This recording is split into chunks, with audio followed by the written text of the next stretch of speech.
We have quorum in the room. Thank you, everybody, for coming.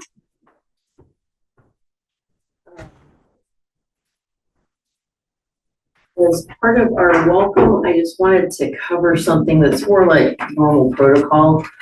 I received a call from our undersheriff today that he's received multiple calls from members of the public requesting that he attend today's meeting and comment on some of the items that we're considering. I just wanted everybody to know that staff from other departments looks for invitations from staff regarding requests for attendance for other meetings. And so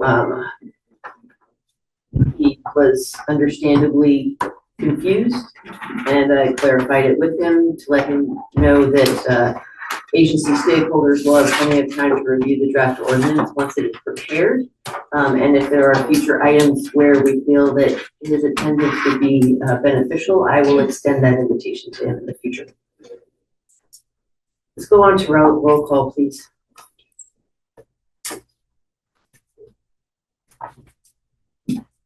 William Wines. Present. Richmond Kelly. Present. Catherine Vanderwall. Here. Rebecca Harper. Here. Jennifer Smith. Here. Nara Delvaca. Robert Geary. And then a fire district representative. Paul Bruce. Thank you. Awesome. Thank you.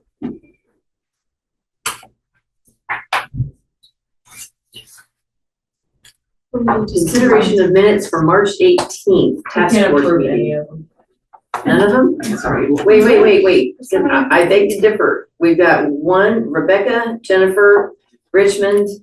We can take Paul in place of Willie. That's right, it's only four. You did? I did, yeah. All right. It's the first thing I did, because I noticed that there's. I know, it's becoming a habit. All right, we're tabling all those items to the next meeting.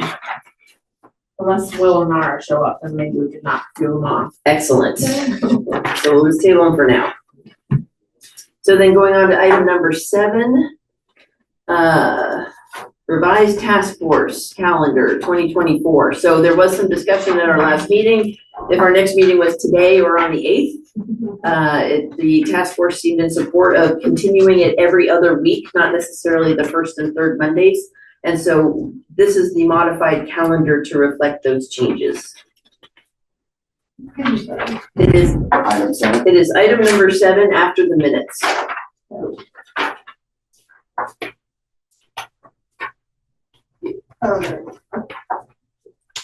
If I could add, so it shifted some of the dates that we previously had.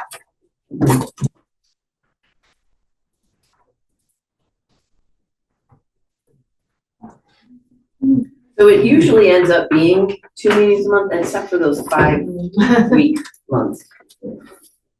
That's why I thought it was every other. Yeah. So we'll just continue every other week. Do we need to vote on this? I'll make a motion. Okay. I'll second it. And Jennifer, all those in favor, say aye. Aye. Anyone opposed? We get to totally jump into like the meat of it really early this time. So before we do get started, I just wanted to sort of make a time check. We are in the beginning of July, and the board does want me to have drafted the new draft ordinance by the end of the calendar year for them, which means it also needs to go through the Ag Advisory Board, Planning Commission, and then the board. And the Planning Commission and the board are in notice public hearings with limits on the number of meetings they have. So, don't mean to pressure y'all, but I just want you to keep that in mind. You know, it's important that we get it right. And so if it's gonna be late, it'll be late. But I do appreciate everybody's continued attendance and willingness to just start slogging through these things. There, okay. Get off my soapbox. Let's go to hey, Nara. Awesome. They go for Nara's present at 107. And that's 5, huh? Oh, for some of them. Okay, good. So we're gonna take up the minutes at the end of the meeting. Some of them, we couldn't take up any of them without you, so I think now we can take up a couple of them. Okay. Yeah, and we just approved the updated calendar. Oh, I forgot to ask for any public input on the updated calendar. Is there anybody in the Zoom? Currently no hands. Anybody, Margot? Any input on the calendar? No? Okay, good. Phew, good, thank you. All right. Starting with property owner's approval, just an update on the staff side. We have not heard back from county council on this one, so Michelle did reach out to her, like she said, like we said we would. So that one is still waiting. What we were waiting for was that clause to be added to property owner's approval recognizing liability should taxes not be paid. We want to know if that's enforceable. So that is still waiting. Going on to background checks and clearances.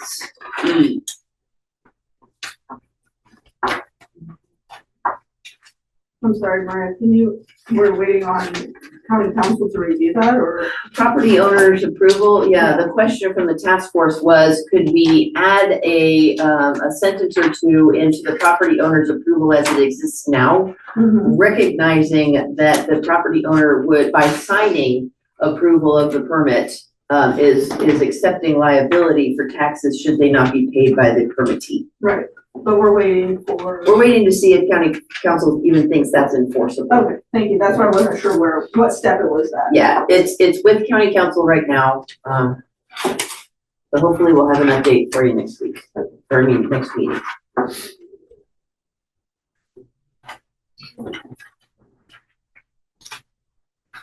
Okay, and then, oh, I like that.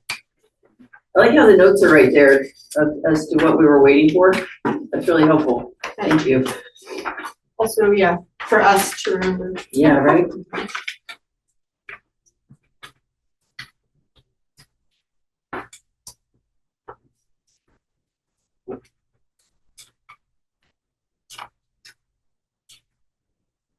I don't remember where we ended up on background checks. What were we waiting for on that? Do you remember? Anybody? Added language that Rebecca provided. So I added, sorry, I have them right here. I'm reaching over because they're on there. Yeah. So in the yellow highlight, full-time and part-time employees excluding licensed third-party contractors is what we added for consideration today. Oh, there it is. There's so much yellow that I lost track. Yeah. Okay.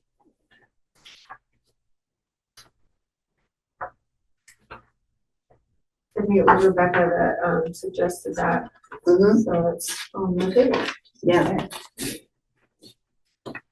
Are there any questions then about the wording now that you see it in print from what we talked about last week?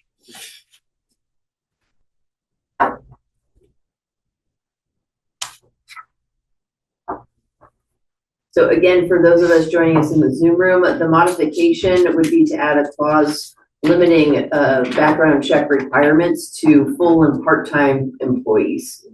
So it would exclude the third-party contractors.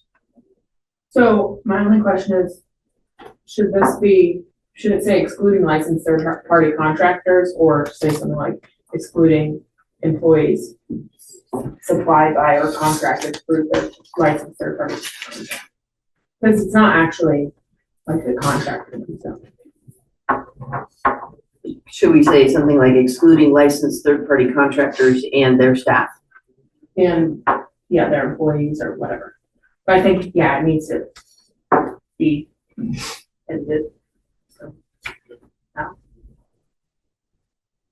Is that what you call people who work for third-party contractors? Are they employees or subcontractors? It's subs, right? or employees. They're employees. They're not subs. It's twice removed from. Yeah, that's just In not how. construction, then it's different. Yeah. Because in construction. In construction, they're subs. Yeah. Yeah. So I don't know. Should we include subs just in case? I think whatever, it sounds like we need different Okay, so descriptors. this would be all applicants, full-time and part-time, excluding licensed third-party contractors and their employees. Those I under would- Put slash I would- subcontractors and their employees, and it's just like it's all Full-time and part-time employees excluding, contractors, subcontractors, and their employees. yeah, that or labor contracted through licensed third-party contract. What license are they getting? When we say licensed third-party They're contractors, licensed, like they have a License to provide. Yeah, Right, they're labor. not just somebody that's like, oh, I provide. I have a team of labor. workers. Yeah, they're Yeah, a licensed farm Okay. labor contractor. Excluding should we say that?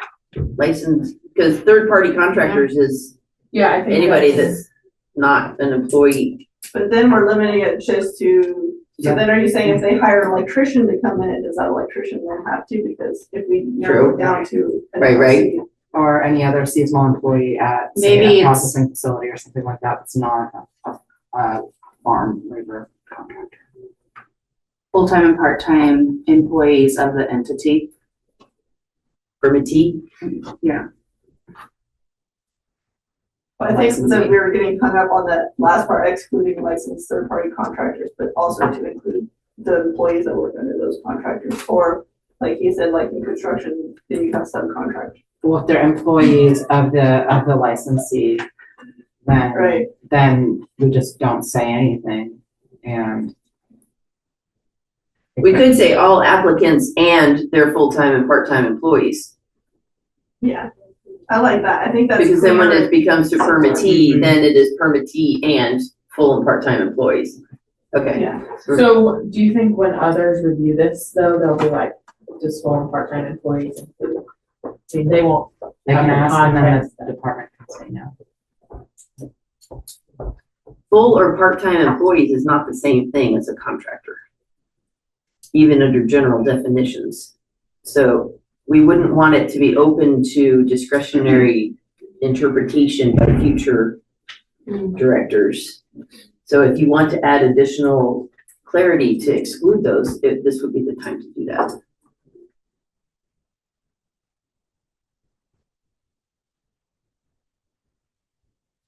Or have the board sorted out I think we're pretty close. the recommendation. All right, let's take some public input if there is any, and then come back. Any public input? Go ahead and state your name, Angela.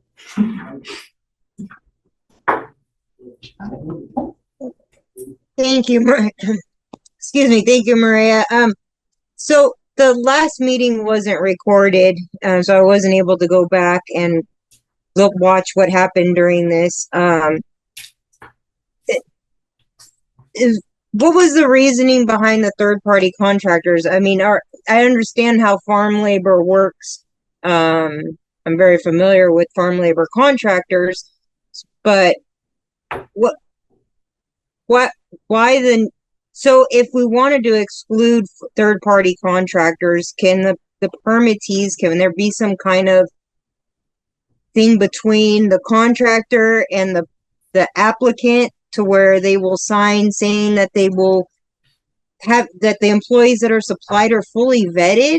I mean, it's frustrating because this is still a gray area. You know, we're only, like I said, it's still an illegal industry federally.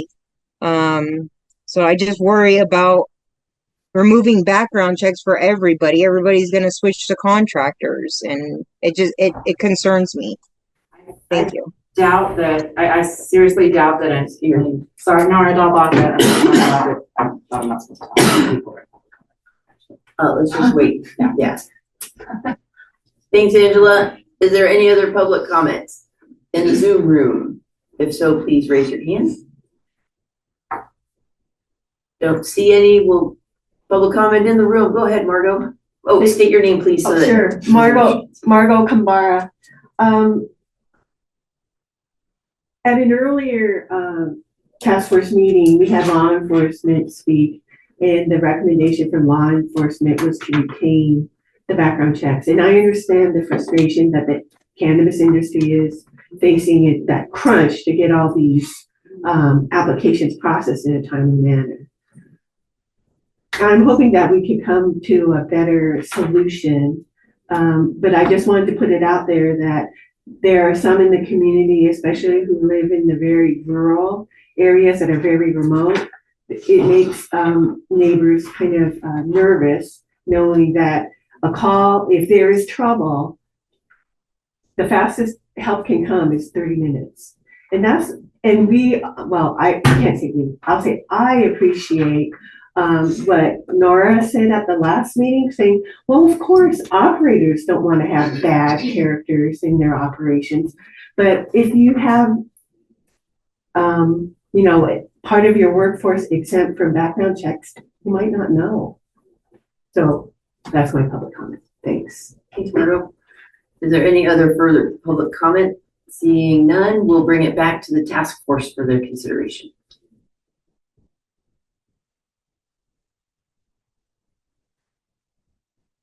Nara Walker, yeah, well, reiterate, I think what I did say, which is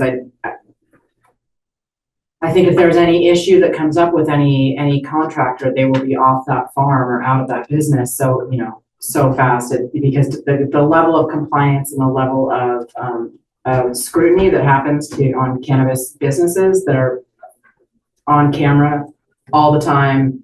You have to watch what's going on all the time. If you're seeing anything that looks a little bit shady, there isn't time to ask questions or to have a doubt or, knowing that all of these things are being cost and reported to the state. So I think if the farms feel that that they can adequately vet the companies that are bringing in the labor, then I think that they're probably fine. And I think covering the employees that are there on a day-to-day basis, on a regular basis, is probably sufficient.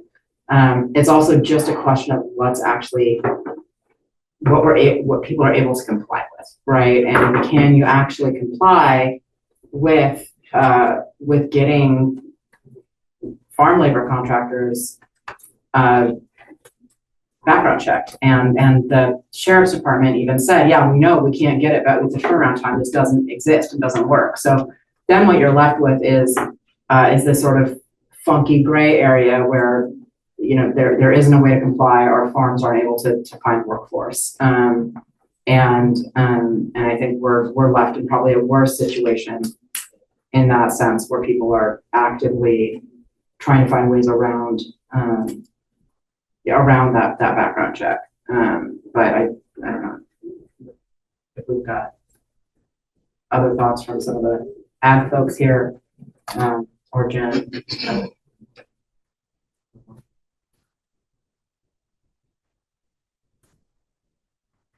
One moment, Margo. We brought it back to the task force already. Is there further discussion from the task force? I think I'd be interested to see what the reports look like from the sheriff of incidents on licensed farms. And I think we're operating under a lot of what ifs. And I think if we looked at this was put in place in 2018, we've had legalization now for 6 years. And I think we have a good source of information now to make a more educated decision on this topic. And I think the fact that it's really unenforceable, and the fact that we're not going to be able to get 100 day laborers for at least 10 farms background checked in a timely manner. And it's kind of like,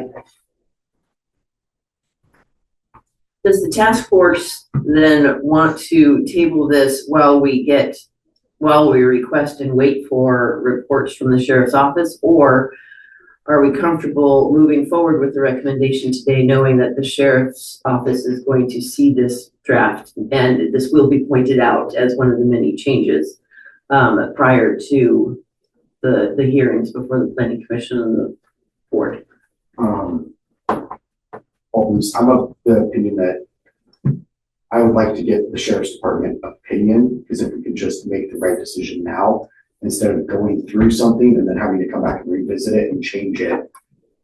Because I'm certainly not a specialist in background checks, what it entails, what everything goes through. And I do kind of agree with Jeff that we could probably make a more educated answer to this question if we just had a little bit more input from the sheriff's department on what they have going on. So then would the task force appreciate an invitation to the actual undersheriff for the next meeting, or would it suffice that when I discussed this issue with him, since this was the matter brought to his attention, he said he was comfortable moving forward because to him it seemed very similar to what we expect out of our grape industry and our pear industry, and so he was comfortable with it as we were proposing. Or would you like him to send an email or possibly visit? It's up to the task force. I mean, I don't expect y'all to believe me just because I tell you what we talked about. Hearsay. Yeah, I know, right? It's the same conversation and result that I've had with the last two sheriffs, current and past. So I would be comfortable with your wording, knowing that he's going to get to see it. I think in respect of the limited time that the sheriff's department has, an email would suffice as well. I also think maybe, well, at least if we move forward with the motion, I think we should make it as specific and clear as possible. That's just. And leave the exclusionary language in there. Yeah, or Yeah, yeah. wordsmith it some way. I mean, I don't think this sounds right, but I think there needs to Well, I was be thinking we could put, something additional in there. we could put the excluding licensed third-party contractors in parentheses. Yeah, I mean, So that the clarity would be Vendors, there. we add in excluding vendors and third party, or vendors and employees of third party labor contractors. Vendors wouldn't normally be in there anyway, right? Like we don't need to Sure. exclude everybody that's going to the property. Yeah, just because it came up about subcontractors and electricians and. Yeah, I mean, I really think that it could just say farm labor contractors, right? Because even I would if say you're for- calling an electrician out, like, I'm not gonna do a background check on my Right. electrician. nor that lives in my do house. I think the spirit of the law. Yeah. Technically, it need to be a third party. technically in the cultivation area, they're supposed to be, just saying. Hmm. Yeah, anybody that goes in the fence. All right, So, I mean, I think this could be wordsmith. I don't want to get rid of it.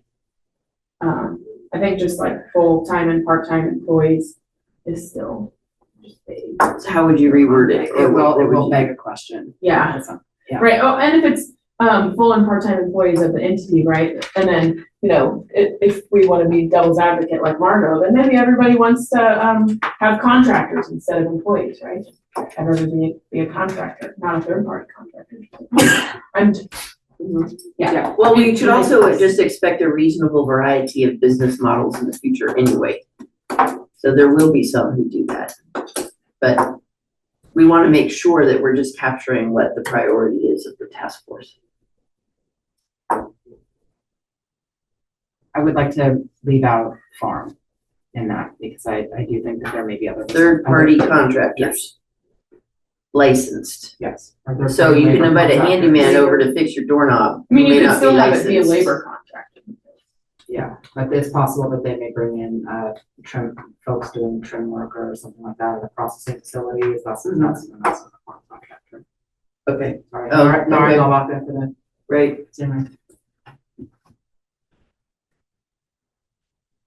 So all applicants, full-time and part-time, or all applicants and full and part-time employees, comma, excluding licensed third-party contractors. And their employees. Of the licensee or permittee, I would have to. I think that's implied. Okay. Why don't you put excluding employees of licensed Third. third-party contractors? Well, then you're, But then you want the contractors to be, then it's implied that the contract has to be background checked. okay, so now, Excluding licensed third-party contractors and their employees. Yeah, there we go. okie dokie.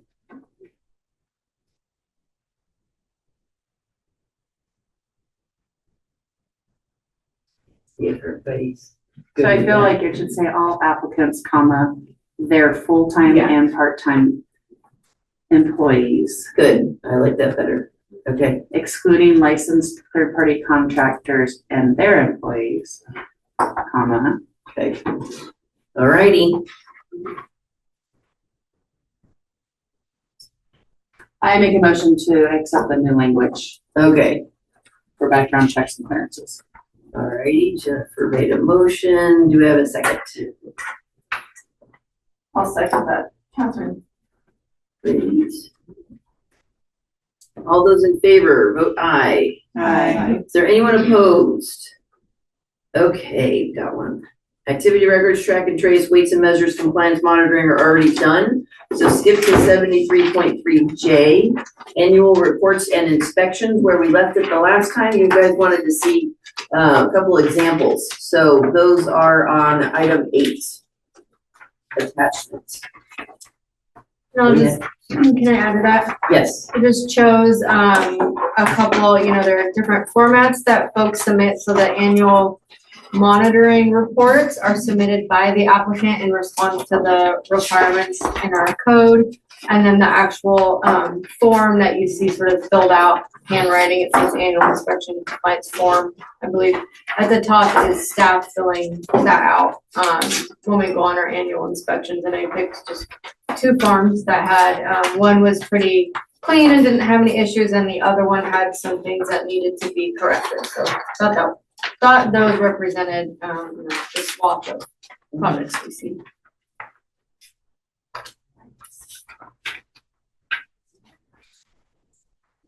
And when we're out in the field, there are differences. Our main goal whenever we go out looking for compliance is to make sure that these are items that can be brought into compliance and to work with that. However, when we do note high severity violations, that's when they go on my list to take them to Planning Commission for revocation. But unless it's a high severity violation, we're typically working with the permittee just to get them back into compliance. Oh, and for those who aren't familiar, high severity violations mostly includes cultivating more than is permitted, or cultivating without a state license. Cultivating outside the. Or cultivating outside the approved site area.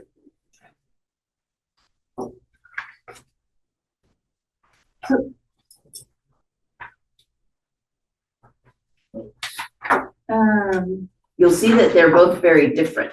Yeah, where's the, is this the, That is what was submitted. Yes. okay.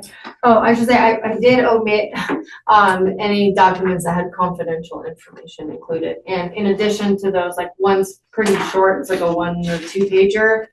They still have like their monitoring reports, their licensing documents. There's other documents that we require. I just thought for brevity, that was sort of the meat and potatoes of it.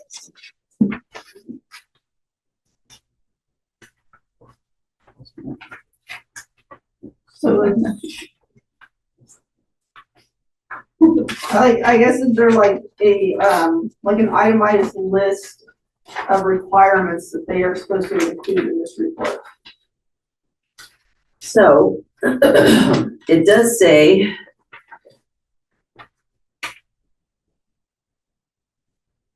that it's intended to identify the effectiveness of the use permit, operations manual, operating standards and conditions of approval, as well as the identification and implementation of additional procedures as deemed necessary. And the no water usage is another one. We sent out the packet. There was a packet included in the last couple agendas for COTF of the letter that we sent out to them, and that also detailed a bunch of the information that we request from them. I'm trying to pull it up. Jamie, right? Yeah, Jamie and Mary.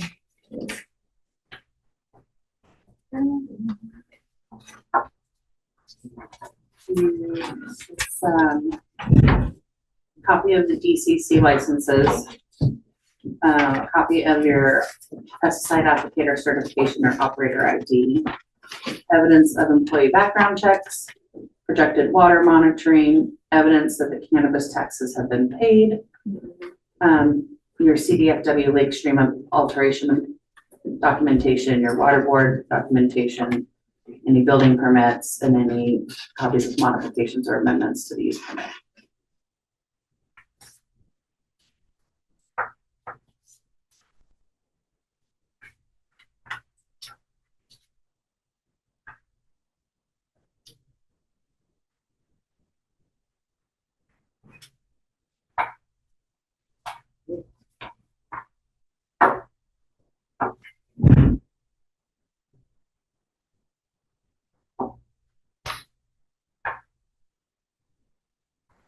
So for those in the Zoom room, I'm just giving the task force a few minutes to sort of review again the attachment, and then we'll bring it back to start our discussion on any proposed amendments to the language in the ordinance.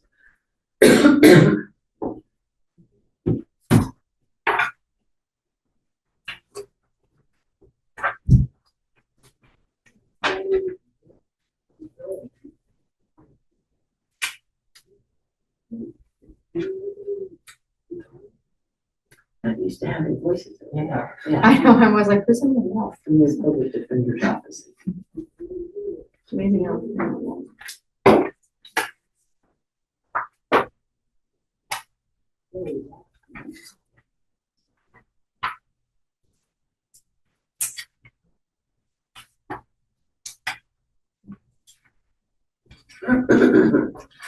So that letter, that list that Jennifer read off is more of an internal document that has been developed to sort of help for guidance.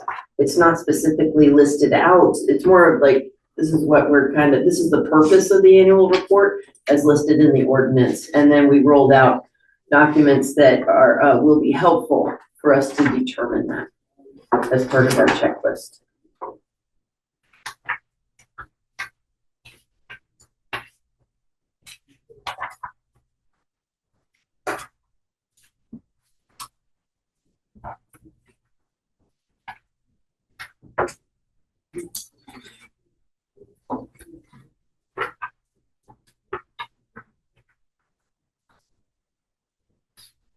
We're just still, sorry, Nara Dalbaka for the guest. We're just still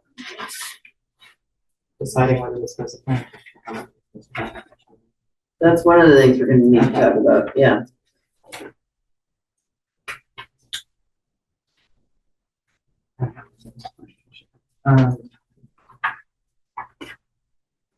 I'm prepared to suggest the batching we discussed the last couple of meetings, that if these seem to be in substantial compliance, that the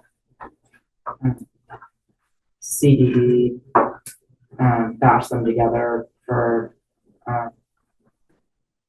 Batch reports. batch reports, exactly, to go onto the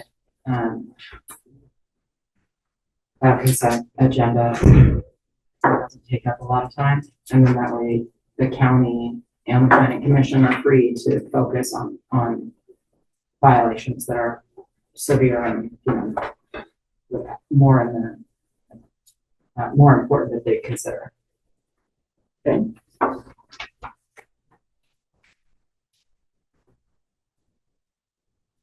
Any discussion on that idea? Is it typical for it to go on the consent agenda? It has not come before them before at all. Nor have they taken, as far as I know, formal action to delegate review of all these reports to me. I agree with Nara's, I agree with that. I don't know that I would say to be placed on the consent agenda. Yeah. That way they can discuss it if they don't have to pull it from the consent agenda every time. I would suggest that instead of it saying delegate review of annual performance report to the director, that we change that to the department.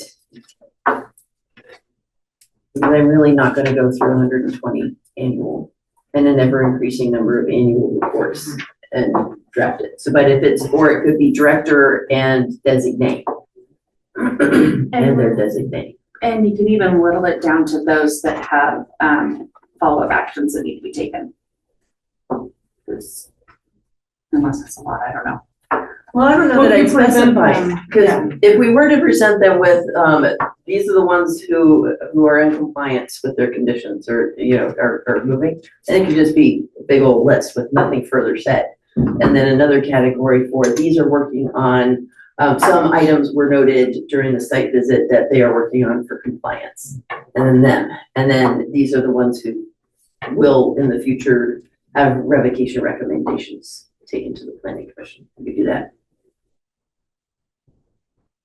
Tier. Pretty quick, yeah. I mean, it would take a lot of review, but we get faster at it, or we get better at it. It just is, it is a considerable drain on staff time to review all of those.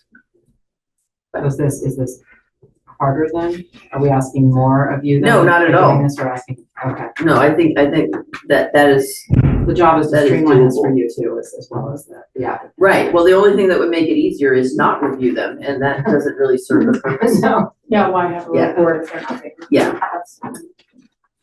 Okay, so then the task force may want to consider, so this director slash department, I would really love to see that, if you don't mind.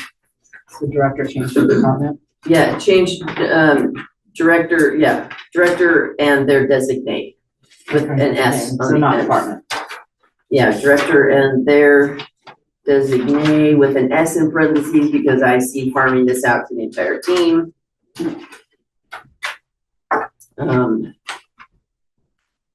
So, and it's at the time of the initial hearing, Michelle, which means we need to put this in our standard COAs going forward too, because I don't think we've done that.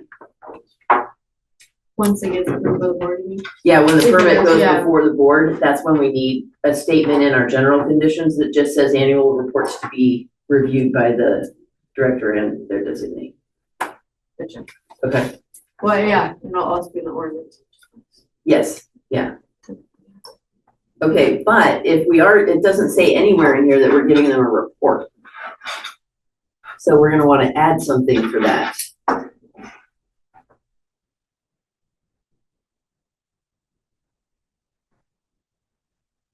Well, it does say, in the event the planning commission identifies problems with specific performance or review report that could potentially lead to revocation, they may require submittal of more frequent reports.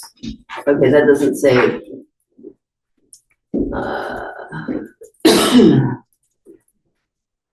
I think we need to add a sentence in there that's going to tell future staff, future departments that we have to do an annual presentation of the results of that review. Bullet point E. You're saying the No, just make a actual, bullet point E that says. Oh, well, no, does it already say? No, well, Yeah, yes, add bullet point E. The department shall present the results of the annual reviews to the planning commission on an annual basis. or instead of doing that, you can just amend section A and say all cannabis permittees shall submit a performance review report, which shall be presented to the planning commission on an annual basis. Yeah, there's a bunch of those plans.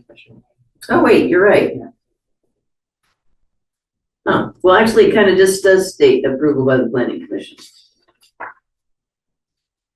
Well, I mean, I think you could still This paragraph. to be presented on an annual basis to the planning commission, or, you know. Because it doesn't necessarily say that. So, So shall submit a Permissions. performance review on an annual basis to be reviewed on an annual basis. No, that's gonna be the same sentence, I don't know. Approval by the planning commission after presentation is received. But I mean, you can really just get approval by the planning commission. For this last sentence in A, in the event, yada, yada, I think we're sort of dealing. with actually, I this think with it's the already actions. implied. Because it says you have to, I'm sorry, what are you saying? This last sentence here is a little hinky, I think we may be fixing that with the batching. Yeah, if the format of the report goes like how I just listed, that would be there. If we report it on an annual basis for review and approval by the planning commission, that means the planning they have to look at it on an annual basis. So I don't know that we really need to add the sentence that I was thinking we needed. Yeah, you don't necessarily have to, but after initial date of operation, you could put, which shall be presented to the planning commission for review and approval. And then you would just like scratch the by the planning commission, Which shall be- which you would, which Shall shall be The operation which shall be be. presented to the planning commission for review. to the PC for review and approval. And then you slash the rest of the sentence. Yes. Okay, so then the sentence would read, all cannabis permittees shall submit a performance review report on an annual basis from their initial date of operation, which shall be presented to the PC for review and approval. Yep.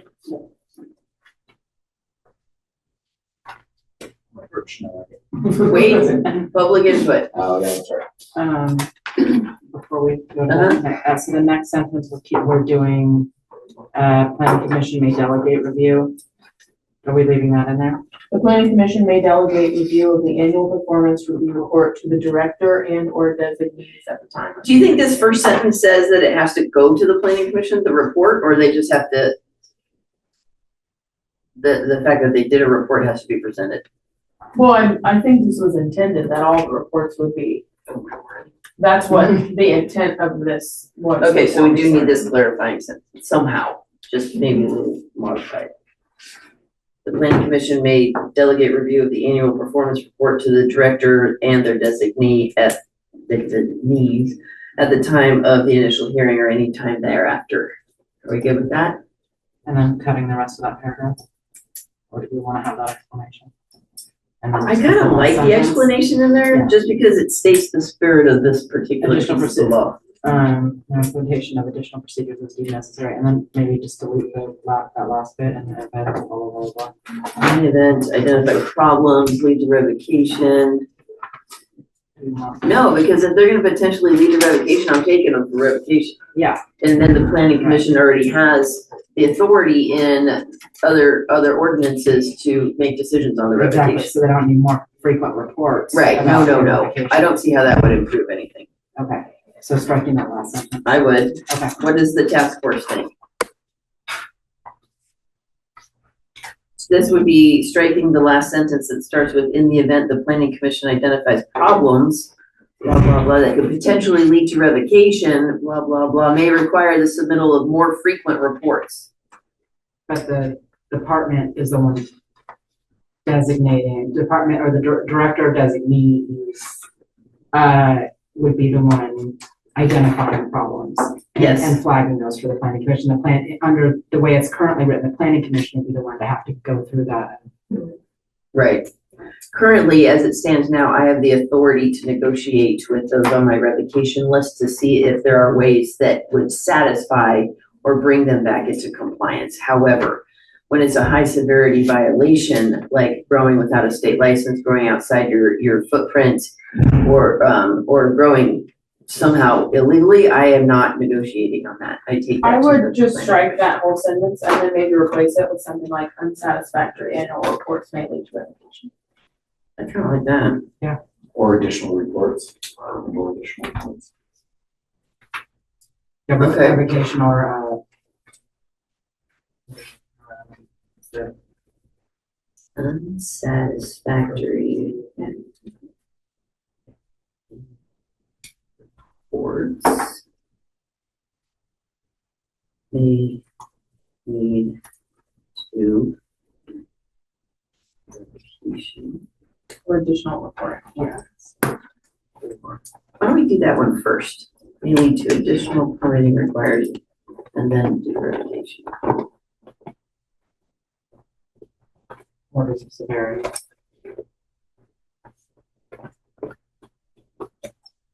And or recommendation of revocation, because that's my part, then the rest is up to the planning commission. I don't get to again. I will not name. No. Okay. So just so we're all on the same page, I will read you this paragraph. All cannabis permittees shall submit a performance review report on an annual basis from their initial date of operation, which shall be presented to the Planning Commission for their review and approval.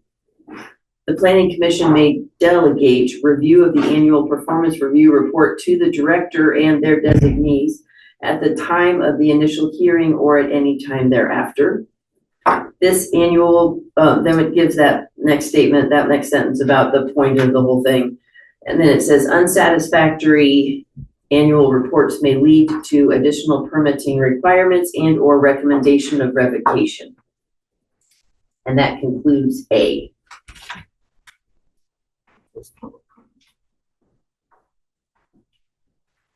All right, let's open this up for. I didn't want to Sorry, make I don't know sure if we we're were doing doing hold the on, rest Holly. of this item before we open it up. and make sure we don't have any other. Sure, we can suggestions keep or going if B, C, that's- D, Yeah. And then open it up to public. Okay, comment. one moment, Holly, hold on to that thought. We're just gonna get through B through D.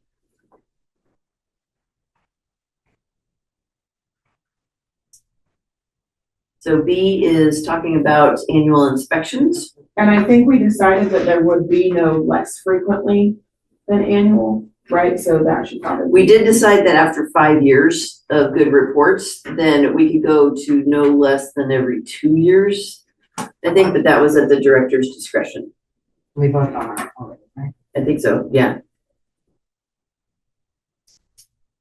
So this kind of reinforces that, yeah. So that could change depending on who the director is then. It actually can change by the project. If there's something giving me a level of discomfort, I'm not gonna go down to every 2 years, or no, I'm not gonna go to every 5 years. No, wait, I think I You worded that can wrong. go. I remember this was confusing the last time too. You I can can't go up anywhere. to 5 years, yeah. But if it's something that I'm not comfortable with, I'm not gonna go to 5 years. Right, but I'm saying like you had somebody where you deemed that they were a good participant and you're like, okay, we'll do your annual inspection every 3 years. Something happens with a lotto and you're like, oh, I'm out of here, see you guys later. Move to Hawaii. They have a new director comes in and that's like, nope, that's 1 year. Well, Sorry. no, what we approved is that an annual inspection will be conducted every year for the first 5 years. Yes. And then no less than 2 years at the discretion of the director. Is So you that- actually couldn't decide that they get it every 3 years. Okay, but is that, did we put that in writing? Yeah. Okay, that's Some why of I it's- couldn't remember. It's- No less than every 2 years. Okay, Right, So so I you couldn't could say say at the every max, year. oh, I'm gonna do it 2 years from now, but you couldn't say that you'll do it every 3 years. I can't? I thought I could. I thought it was up to 5. No, I thought it was no more than 5. no. We can review that, but sorry, I just brought up something. pretty sure. All right, well, whatever it is, we already decided on it, so Okay. we'll stay with what we already voted it on. Oh, voted it, that works. Yeah, okay. So the one thing that's yellow on B is the premises shall be inspected. I don't know why that's yellow. Anybody know why that's yellow? Possibly because the cultivation changed. area is larger than the premises, and you guys very often inspect the entire cultivation area. Boy, howdy, yes, we do. That's how we That found is a kind of the few, premises. I mean, few that's gardens that didn't belong where they were growing. Okay. Any changes to B? So does the premises that it covers everything, right? Beyond the growing site? Subject site. Actually, I it guess a doesn't lot of cover it. outside. No, it doesn't. Uh-uh. I was thinking it should be the Yeah, property. I think so too. The project property. Mhm. Yeah. Yeah. Yeah. Okay, so we'll change from the premises to the, Well, hang on, no, because like, you're not allowed to go check my house because you're there, but anything that is on the premise diagram, you would be allowed to inspect. but a lot of times we see gardens That's outside not on of the diagram, that. yeah. I'm just Yeah. thinking like the compost pile is not, but it's on the premise diagram. And the state's gonna wanna see it. Always, when they inspect. So, does the county wanna see the garbage? Yes, they do, as a matter of fact. Yeah. Yeah, we care about your trash. And you must have a straw wall around it. Yep. Could grow some. Okay, so what's a bigger word than premises? Premise site. Site is still premises. Parcel. Parcel. That's a big word, in multiple parts.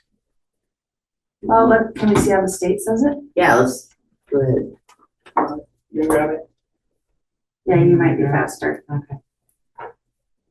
All right, while she's looking at that, let's go on to the next one. D.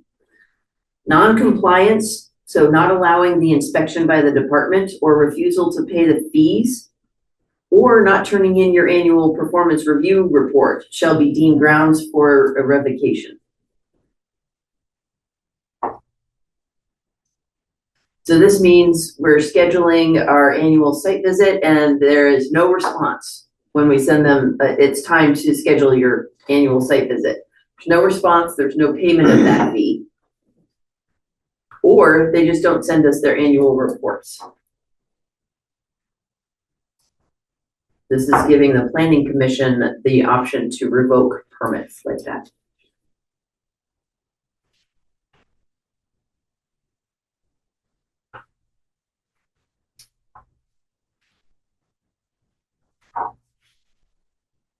No changes.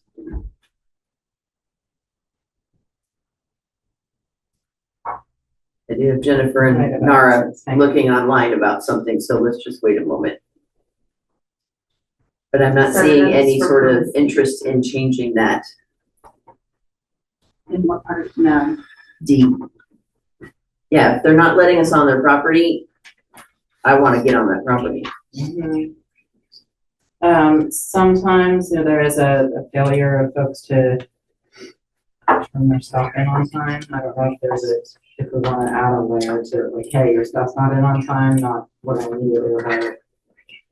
I haven't immediately made a request for revocation on anybody yet, so, because I have no timeline Okay. issues. Yeah, so it's like, hey, you gotta, because they're the ones required to turn in the initial, that they have to fill in the report, send it to the department, then the department takes that report with them when they go for the annual inspection, is that right?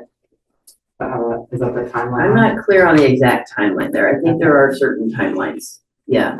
But what this would be then is we would take the recommendation for revocation to the planning commission, at which time the permittee could say, totally sorry, I got that in like a few weeks later or something, but I got it taken care of right now. And I might not even take it to the planning commission anyway if it's been restored, because you gotta think about what's worth, is that big enough a deal that the planning commission needs to really hear about it, so. But the more serious, egregious, violations are definitely going, and they complete the case before the planning commission. Nara, I'm looking at the right of access section in the Department of Cannabis Control current regulations. So that's chapter 12 of enforcement. Article 1 authority, right of access. It says department and its authorized representatives for purposes of inspection, investigation, review, or audit shall have full and immediate access to enter any premises licensed by the department. And then inspect and test any vehicle or equipment. Test any cannabis goods or related materials, copy books. There's a long thing about failure to cooperate. Do they define premises? Yeah, they will, but it'll be 200 pages earlier. So Yeah. I'm just trying to see if there's anything else here before I go back. Notice to comply. Violation.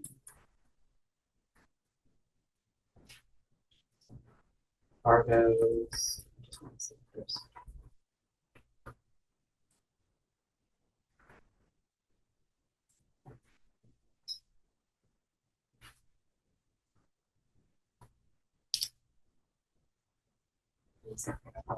Go back up.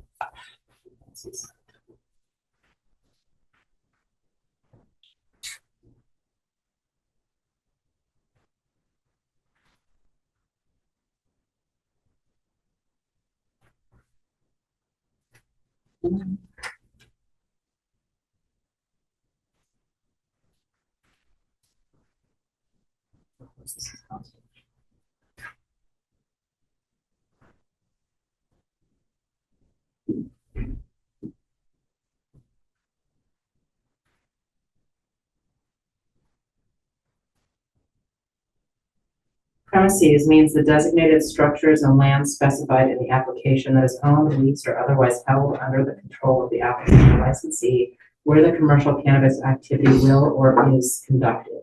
The premises shall be a contiguous area and shall only be occupied by the licensee. So they're very specific in terms of what they get to inspect is only what they receive the report on. I don't know whether the county being the local authorization, which suppose under Prop 64, you have a higher authority, right, for local control, whether the county wants to have more access than the state's allowed to have unless they're going for enforcement action. So should we say premises and surrounding areas? I don't want people marching into your house. No, right. That's gonna require warrants. Premises in any areas where cannabis activity or cannabis activities observed. I mean, I guess that, excluding private residents. I also don't, you don't want So people there's to a- think that they can do whatever they want inside there. I think you just need to have like reason to go outside what's on the premise diagram. yeah, And I Right, think so if it's you- kind of like, If you see something, right, if you're, it's like I have barns that are on the property that are part of my cannabis Yeah. premise. Now, yeah, if you saw, if you're there at sundown and there's like lights going out every light lead, you'd be like, that looks suspicious, we're gonna take a look at that. mhm. Alright. And I think we already have that authority in our conditions of I approval. would, yeah, I would imagine. So, but this is just the annual, and I also don't want our team to be thinking that they have to scour every inch of that parcel. yeah, and a lot of it is areas that would be probably deemed unsafe for inspection too. It can be pretty rugged, right? Yeah, You yeah. don't want folks getting bit by rattlesnakes because they're, you know, Well, trumping every that's corner a of given anyway, the but, thing, yeah. so do we wanna just keep it as premises? Because if we do have any questionable activity that we think we need to go see, then we have the authority to do that already. You're consistent with the state. Yeah. We'll get to public input in just a Yeah. minute. I want to hear. Any other questions on that one? Fire and. other community parks on. No input on that Fire, one? any thoughts? No, I mean, yeah, no, because we wouldn't have, there would be nothing that we would go for in a residence anyways. Yeah, It would just be purely, so from my perspective, with this, it wouldn't even be something that would cross our minds to go look Yeah. at, you know. We have actually found some residences converted to cannabis processing, Right, but that's when we smell it. You know, we have reason then to question. and that may Right. have been before drawing structures. so. when we go out there, it's gonna be more of a matter of, making sure that you don't, if you have a water tank on site that's defined for fire department access, it's not blocked. That's the stuff that we're gonna be out there looking for. That's still premises though. It is premises, but you know what I mean, we're not, We as checked far as that. actual grow, I know they go in, they check tags on plants and we're Right. not, that's not something Yeah, that's that not we're, something you care about. yeah, that's not my wheelhouse, so. Yeah, Yeah, the water The tanks aren't 4290s necessarily on though. premises though.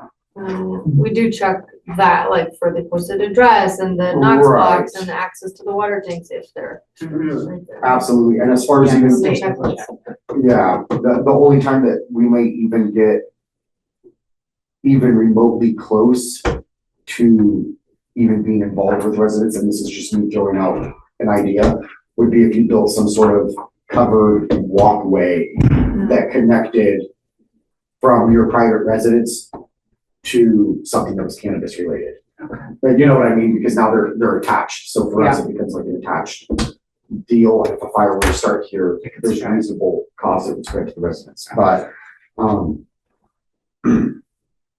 as far as premises, probably, and even then, going out on a limb, also with that, if we show up and say that we did go over the property line for some reason, or whoever that was doing this went over property lines and was on somebody else's property, that's not our, That's not your judgment. no. Yeah. Nope. Yeah. Unless there's some sort of wildland clearance that's not being met, either some sort of 4290 standard that's being involved. It's all, So in the notice from the state, it's not the regulations, it says that, review operations and record keeping, and there's a list of record keeping that they look at, and then it says, related to the medicinal and adult use, section, Title 3, all areas of the premises need to be available for inspection. Yeah.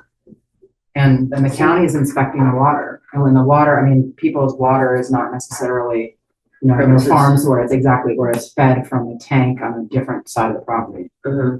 So we need to look up Title 3 originate. I would like to see that word maybe expanded somehow, Okay. because I think that can be problematic, and it probably has been for your staff in the past. How about all areas related to the permit?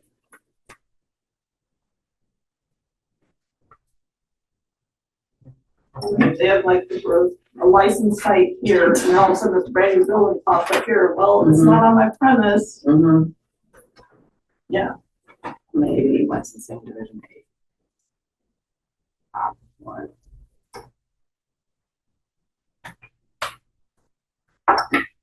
Is it- That's just my is it- notice. Yeah, what's the current? I don't know what, like, the appropriate language we would put in there. Yeah. Just says something larger than premises, but Yeah. doesn't mean you could go into people's houses. Right. Okay, now Curse Act is different than regulations, so I don't know.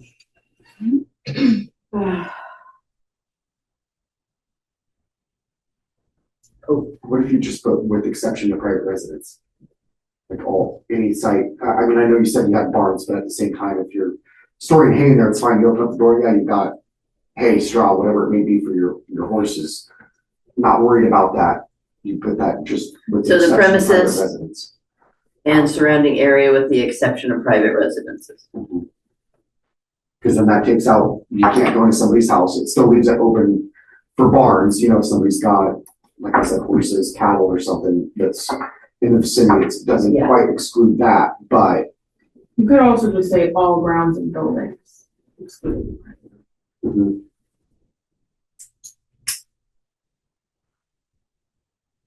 So all grounds and buildings with the exclusion of private residences shall be inspected by the department. You can even put within reason.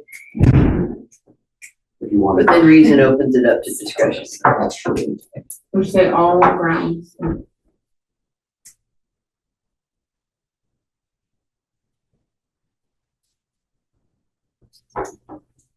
Grounds is a little vague.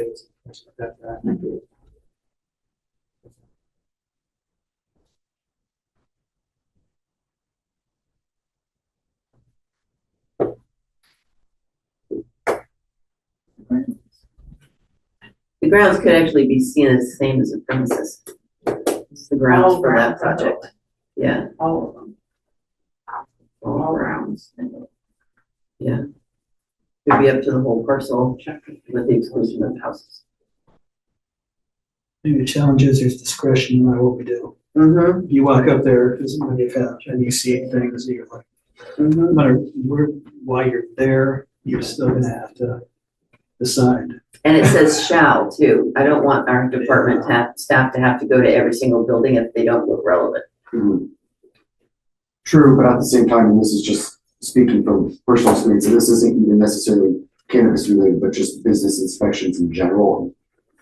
That you show up and they say, oh, well, I'm just storing extra product in there, whatever it may be, and then you open up the shed and it's like, okay, extra product, but you've got 80 propane tanks in here, that's, you know what I mean? Yeah, we So, found that too, yeah. yeah, it's just, that's why I said the barn's like, open up the door, cool, it's just How straw, about I'm out, all grounds and structures may be inspected by the department? Instead of shall, There you I go. like the- Yeah, that's good. okay, I think that gives, some, forewarning and yet forewarning and also, won't limit staff. yeah, Discretion. like- and Did you still discretion and want also to- some power to potential, neighbors that may observe things that, Yeah, right. okay, so pursuant to subsection 5I above, the grounds and buildings, all grounds and buildings may be inspected by the department on an annual basis. Or less frequently. Okay. Hang in there, Holly, we just have one more yellow thing and then we're gonna do public input. So then jumping down to D, you guys were busy looking on the internet. So far, there's no wording, proposed to change what's in yellow. So the only question I would have is that the non-compliance in submitting, if that's what deems non-compliance in submitting versus somebody just spacing out and being a little late on it. It would be not submitting it by the time we took it to the planning commission, I guess. Okay. Yeah.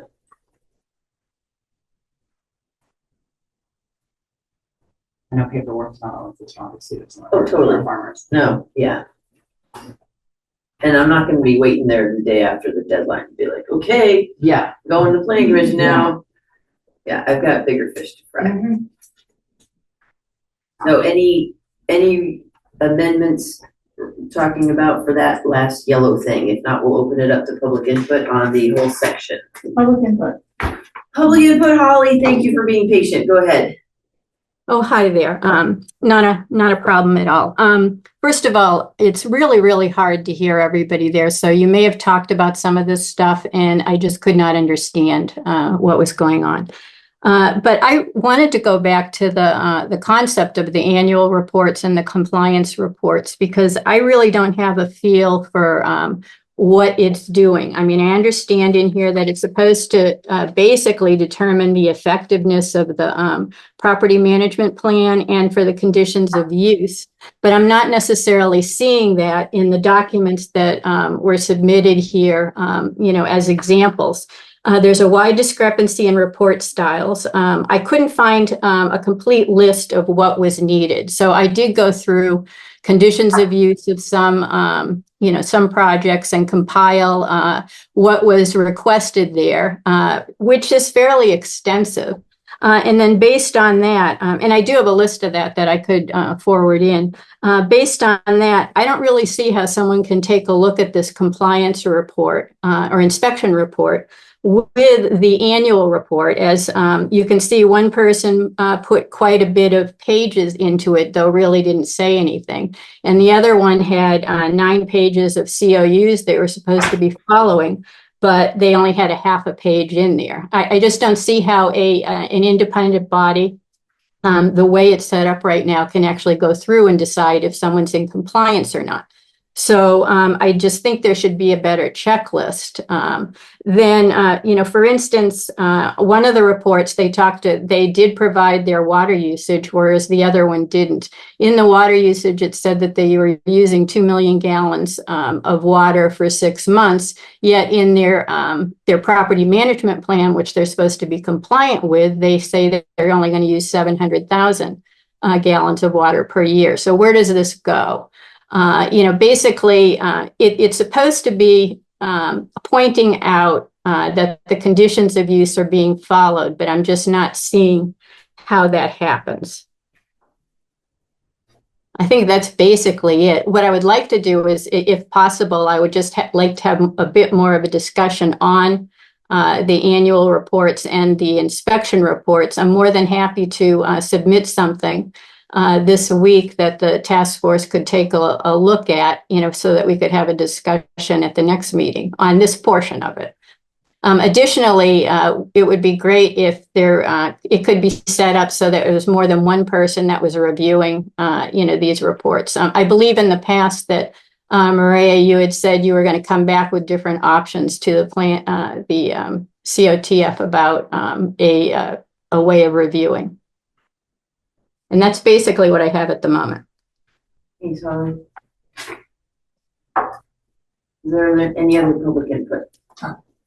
Angela. So before we move on to Angela and Donna, historically, in the last few years, we have not been spending much time on the annual reviews. So we have not been taking, the planning commission hasn't been looking at them. Staff has actually weighted much more strongly the site visits. And that's primarily where we've been finding issues. So I think that there is a good point that Holly makes in that in order to really make use of these annual reports, we have to know what they said they were going to do so that we can compare what they're reporting. And in order to determine if there are any bullet points from the annual reports that we need to add to the bullet points that we get from our site inspection list. And so what I'm looking at as far as this modification of it going forward is establishing a system that is doable and that is actually worth our time. So to me, worth our time would mean highlighting areas where things are not working out, like we thought they were going to work out, or like it was proposed, and what do we do about that? Do we need to modify the use permit to accommodate, or does this have impacts that were unanticipated, that sort of stuff. But that does take a lot more time and consideration of staff. Question. Of the 120, Oh, and sorry, just don't forget to say your name. Jennifer Smith. Yeah. How many inspections do you do a year? Does the department We do? do all of them. I know, I don't know that exact number. It's like 120. It's like 157 or so. Okay. And of those, how many come back with corrective action needed? Percentage wise?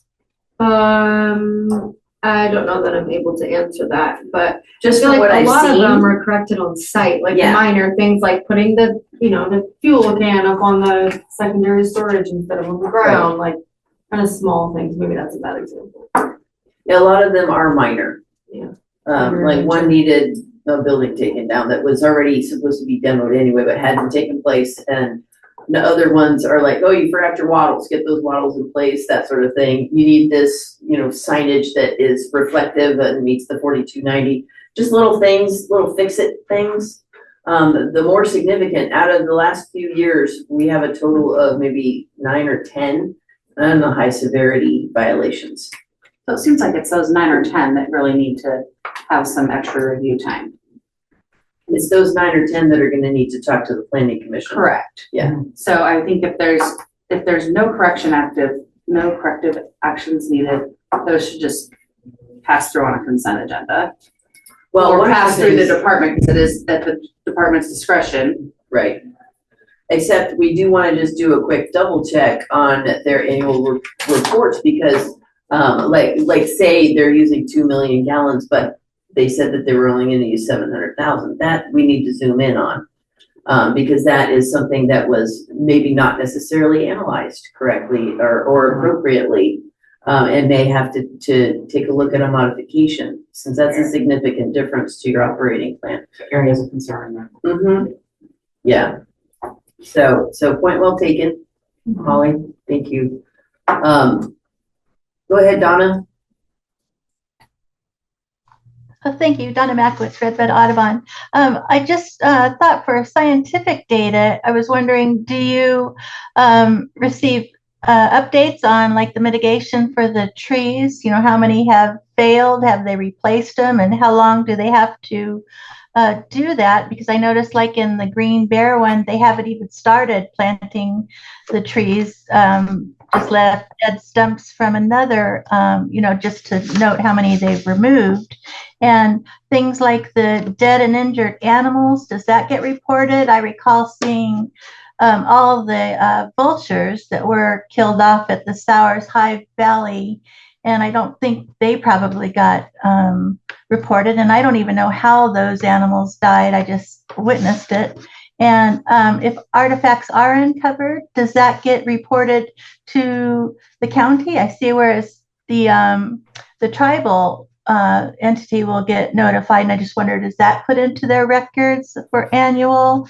And when on-site visits are noted, like in Green Bear's, your example you sent, and the plant tags aren't on the plants, and the trench was noticed, how soon is a follow-up done?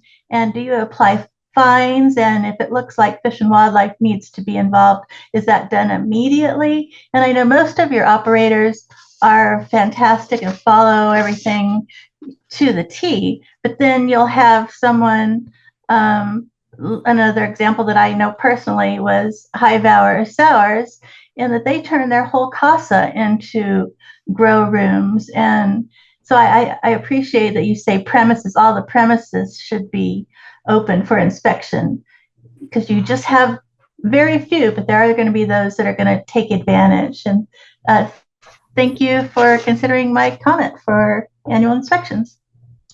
Thank you. I could see when you have a tree removal as part of your project, then an update on that could be included in the annual report. We have no nexus for reporting on dead animals, so there is no requirement on that.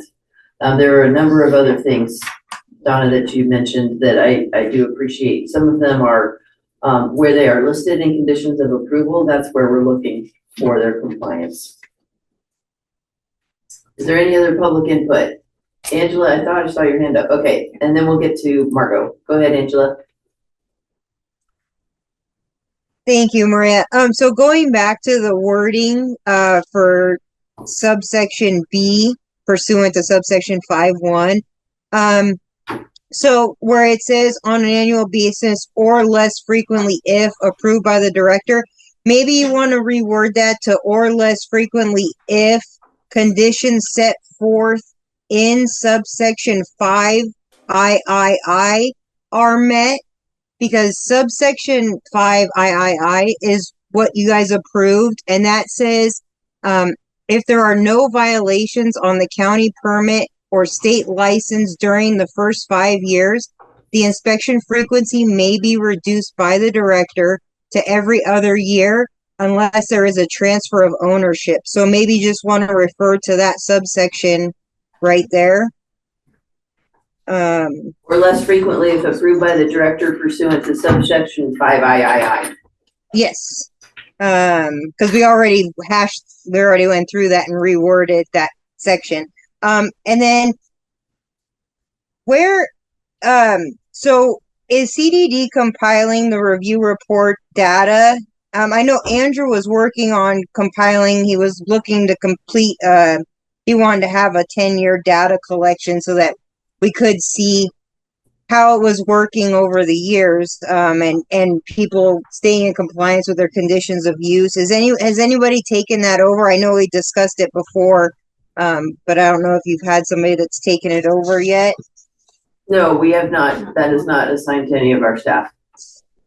Okay. All right. So there's no compilation of the data right now. Okay.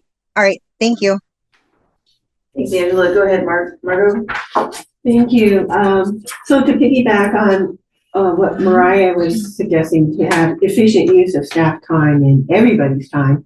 And this might be an idea that Holly had mentioned earlier, but does it make sense to have the annual inspection form feed or be the annual report? Because, you know, the staff is finding a lot of good information on site.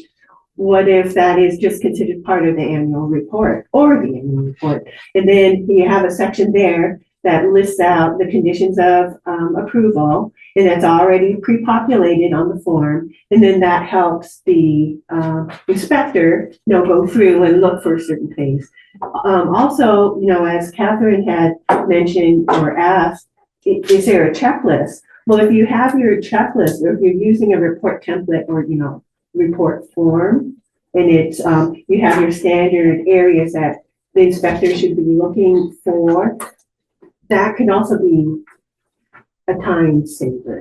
It also help you help the county get more uniform data back. And speaking of data, so some of the data that we can get could serve the county's larger interests, especially with the general plan update going on and the emphasis on having resiliency and sustainability. There's a lot of good water data in the report, or could be in the report. And if that could be handed off to another county department like Water Resources, you know, that we're leveraging information that is, you know, timely. My other note, well, I think I covered it, but thank you. Thanks, Margo. Okay, let's bring it back to the task force.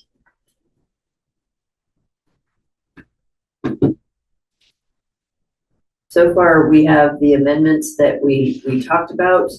From public input came another amendment, so the sentence would read, pursuant to subsection 5I above, all grounds and buildings may be inspected by the department on an annual basis or less frequently as if approved by director pursuant to subsection 5II.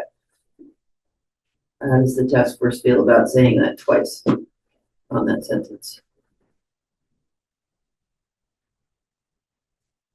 I'm not hearing any chat to I would include that. sign with it. I mean, I would bump it up, possibly compliance monitoring. Possibly, because it is 5II, so pursuant to subsection 5I above.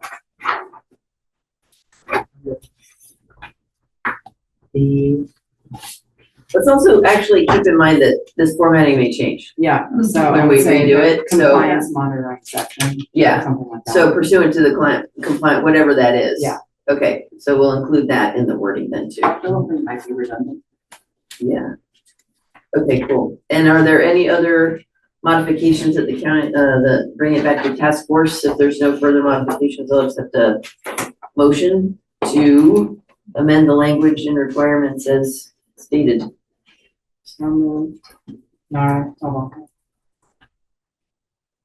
try to be louder, Holly, sorry. Okay, we have a motion. Any seconds?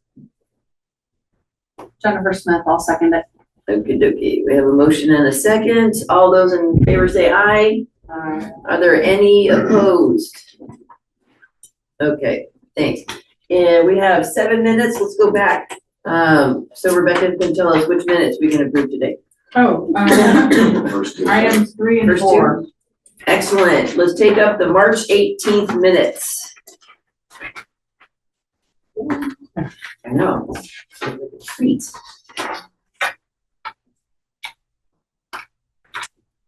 We had a March finally. I know.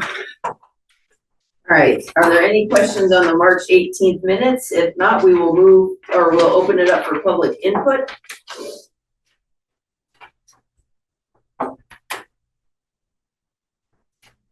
Oh, Yep, we'll be right with you, Holly.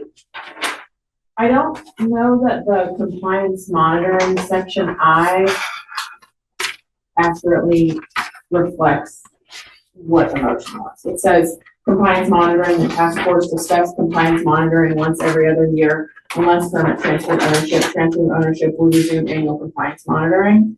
Then it says we spoke, then it says I motion and seconded by Jennifer Smith to reduce annual inspections to every other year unless there is a transfer of ownership. For And 5 that's- years of, yeah. Right, so that needs to be in there, that annual, After the that annual compliance monitoring will occur on an annual basis for the first 5 years. Whereafter, compliance monitoring may be reduced to once every other year at the discretion of the director. Is what that should. Was it really every other year? It Is that really as in- was, yeah. Okay, must have jumped it. All right, after 5 years, After 5 years of annual may compliance monitoring. reduce to every other year to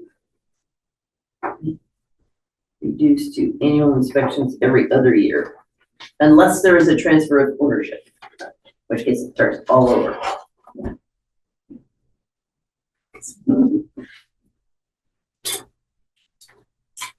All right, is that the memory of, any further questions or comments on these minutes from the task force?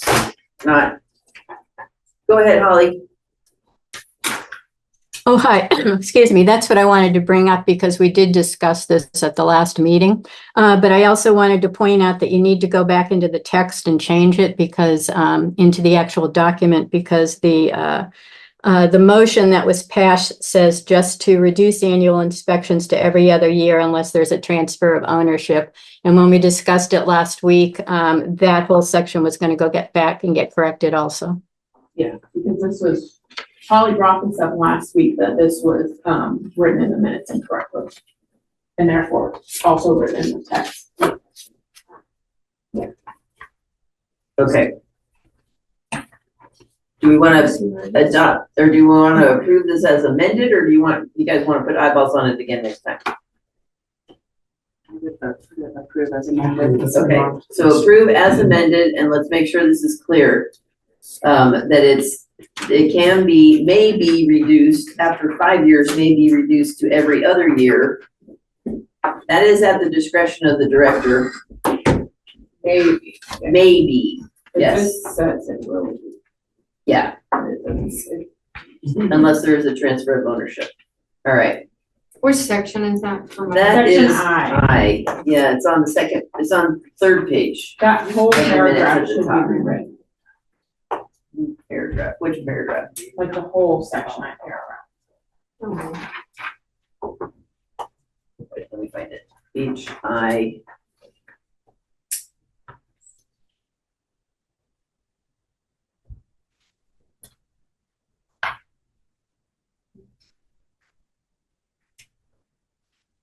How about if we just say the task force discussed timing of compliance monitoring? The motion still needs to be. Yeah, but I'm saying that would clear up H, take all the rest of that out. Open public comment, we got the people who spoke. And then the action taken. Rebecca Harper motion, second by Jennifer Smith. That after 5 years of annual inspections. Do we need to clarify this after 5 years of satisfactory annual inspection? Yes, satisfactory, thank you. Oh, that was good. Yeah. Annual inspections may be reduced.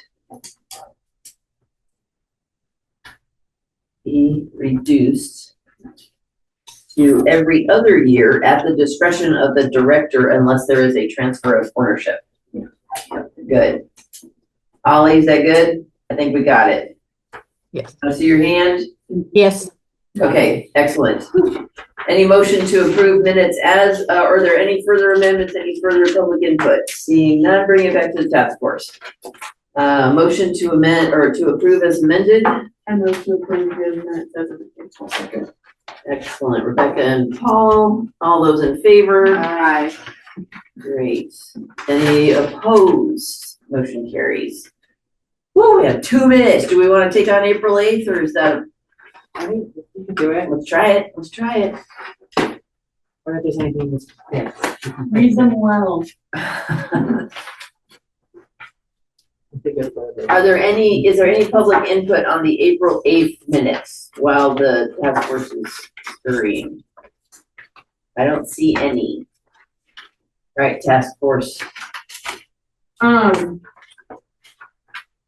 So on item 6 of these, Mhm. section C, under that it says Nara motioned and I seconded to approve the draft statement for business entity requirement, section C as stated, amending language to mirror state ordinance if applicable. The Change the draft, state law. the section C as stated should be included. It's not, it just says the title of the section. Yeah, we don't have the draft statement for consideration. But No, but no. it's saying we approve the draft statement, so that We're statement. saying, well, I thought we were saying that we would approve. Oh, okay, yeah. Ruby, can you add the language for draft statement of the business entity required in that section? Okay, It needs to be inserted. That would also Alrighty. go for 6A. Yep. all right. Include statement language.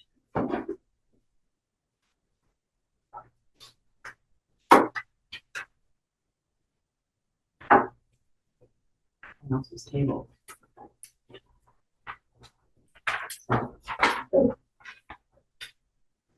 We have no public input, so we'll bring it back to task force. And that would also be as amended. I move to approve the April 8th minutes as amended to include the draft statement. Excellent, second. Paul, second. All those in favor, vote aye. Anyone opposed? Jen probably has to abstain. Correct. We don't have 5. Yes, we do. Yes, Okay. Excellent. We actually got through minutes today. I just feel really accomplished. Good job, everybody. Okay, so next meeting 2 weeks from today. Is there anyone left on our agenda? I am gone for like 2 weeks. Next 2 meetings. Yes. Okay. Angela, closing comments before we go. Under public comment. Yes, thanks, Maria. So this last agenda didn't have the pages numbered. The one before it did. Can we request that the pages be numbered in the agenda? Because these agendas are getting over 70 pages long now. So can we have the request agenda is duly pages noted. numbered? Donna, Thank you. okay, thanks, Angela. Go ahead, Donna, real quick. Real quick, I was wondering, could Sierra Club and Redwood Audubon make a quick presentation on tree heritage, old growth, mitigation, preservation, knowing that I've seen the cannabis industry do it? I could send the notes out in advance so it would limit the amount of time taken. That's on one of our Thank you for the consideration. We get into tree. removal. Yeah, item number 9, tree removal is in there. Donna, how long of a presentation are you requesting? I could make it really short so that it wouldn't take up too much time. Maybe, what would you say? I don't know. I could send it to you and you could look at it and say shorten it. Is that amenable to the task force? Some good expert opinions. Sure. Okay, I'll send it out to everyone in advance after you look at it. that'd be awesome. Thank you, Donna. Thank you. Appreciate it. All right, we're gonna go ahead then and adjourn this meeting at 2:33. Thanks, everybody.